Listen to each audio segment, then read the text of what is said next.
Jasad salah seorang pejalan kaki dievakuasi ke Rumah Sakit Bayangkara Palembang untuk divisum. Usai diduga menjadi korban tabrak lari yang terjadi di Jalan Sukawinatan, Kecamatan Sukarami. Belakangan korban diketahui bernama Trisno yang sehari-hari sebagai pencari barang bekas tak jauh dari lokasi korban ditemukan. Menurut tetangganya, diduga korban saat itu hendak pulang setelah bekerja. Korban meninggal dunia dalam kondisi terluka di sejumlah bagian tubuhnya. Kalau kondisi ditemukan itu saya ke lokasi itu sudah di jalan. Sudah di jalan. Itu warga sudah rame. Warga?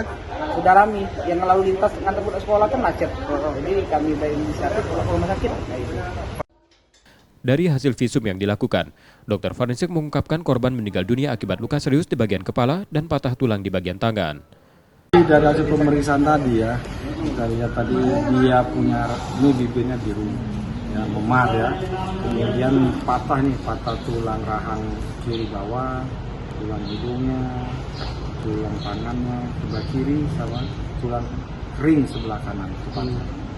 Untuk penyebab kematian apa, Dok? Ya, kemungkinan besar penyebab kematian trauma kepala itu yang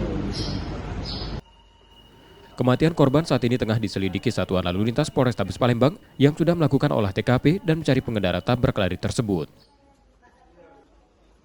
Reski Oktora, Muklas Diferensial, Kompas TV, Palembang, Sumatera Selatan.